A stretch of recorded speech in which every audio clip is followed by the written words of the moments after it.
ने क्या कहा, मैं उस सवाल को दोहराना नहीं चाहता, लेकिन मेरा प्रश्न ये है कि कल वहां पर मतदान होने जा रहा है, क्या माहौल आपको लगा? इस बार आप बीजेपी के गठबंधन के साथ प्रचार कैंपेन में लगे हुए थे। 2022 अभी ज़्यादा वक्त नहीं बीता, आप दूसरे अलायंस के साथ वहां मौके पर प्रचार कर रहे थे। इस बार आपको क्या परिवर्तन देखने को महसूस किया जब आप नए पार्टनर के साथ जनता के बीच गए? ब्रजेश भाई, आपको और सभी पैनलिस्टों को मेरा राम राम। और श्याम ने जो शब्दों का चयन किया वो उस तरीके से नहीं करना चाहिए था। हो सकता है शब्द उन्हें प्रीफिक्स और एफिक्स में फंस गए होंगे वो। बहरहाल, हम पिछले 10-12 वर्षों से विपक्ष में संघर्ष कर रहे थे, जिसमें सभी मुद्दे, किसान, कमेरे, वंचित, बेरोजगारों के कोई मुद्दा हमने जमीन पे छोड़ा नहीं। लेकिन अंततः निवारण ना होता देख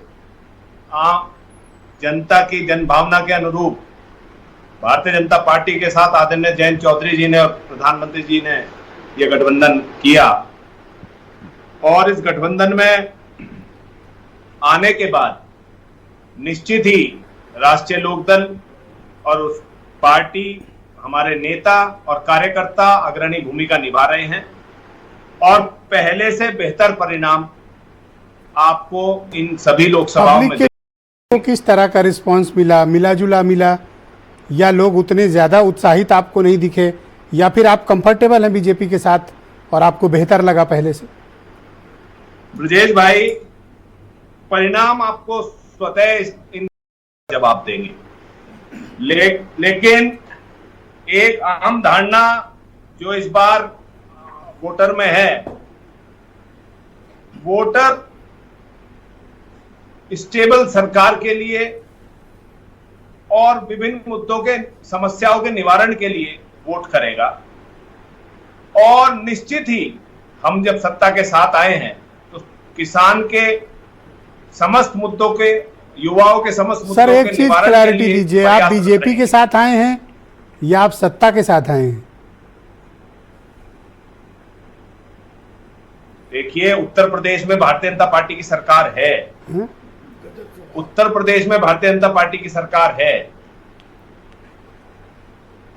जब राज भारतीय जनता पार्टी का है तो सत्ता भारतीय जनता पार्टी की ही रहेगी। और केंद्र में चुनाव चल रहे हैं। 4 जून में निश्चित तय हो जाएगा देश की जनता किसके पक्ष में परिणाम देगी। और हमें पूर्ण विश्वास है कि भारतीय जनता पार्टी के कार्यकर्ता और राष्ट्रीय लोकदल के कार्यकर्ता मिलके उत्तर प्रदेश में पहले से बेहतर परिणाम देंगे। सर, आपके लिए बेहतर तो हो सकता है, आपको तो गिफ्ट में 2 सीटें मिली हुई हैं, आप उन पर लड़ ही रहे हैं। ब्रजेश भाई, गिफ्ट में कोई चीज किसी को नहीं मिलती। आप इस गंभीर व्यक्ति हैं। हमने संघर्ष नहीं करी जमीन पे।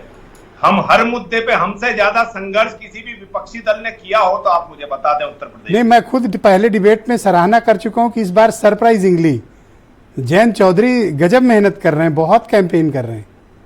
नहीं, इस बार भी कर रहे हैं और पहले भी करते रहे हैं। शायद तब हम लोग इतना देख नहीं पाए रहे होंगे। लेकिन आपने कहा गिफ्ट वाली बात नहीं, ये मैं परिप्रेक्ष्य में कहा हूं। बागपत के परिप्रेक्ष्य में आप कह रहे हैं। बागपत 87 सालों से चौधरी चरण सिंह जी के परिवार का लगभग 77 साल प्रतिनिधित्व रहा। पिछले 10 वर्षों से हम 2 चुनाव वहां हारे, लेकिन हमारी मौजूदगी दरकिनार नहीं कर पाया कोई। आज पुनः हमारे लोग गठबंधन के साथियों के साथ बागपत नहीं, मैंने इसलिए कहा कि देखिए, पिताजी को भी उनके हराया, जयंत जी को भी हराया, तो सतपाल सिंह में कुछ तो बात रही होगी ना बीजेपी में। विजेश भाई, इस देश के इतिहास में शायद यही कारण है कि मेरे काबिल दोस्त एसएन सिंह मनोरंजन शब्द का इस्तेमाल आपके लिए कर पाए होंगे। देखिए, एसएन सिंह, मैं एसएन सिंह की तरफ से बोल रहा हूं, अभी मैं उनके साथ हूं। विजेश भाई, इस शब्द का खंडन करता हूं, शब्द का चयन उचित नहीं। लेकिन SN Singh ji, please wait sir, हम लोग बारी बारी डिबेट करेंगे और मैं आपको तसल्ली देता हूं, पूरा समय दूंगा।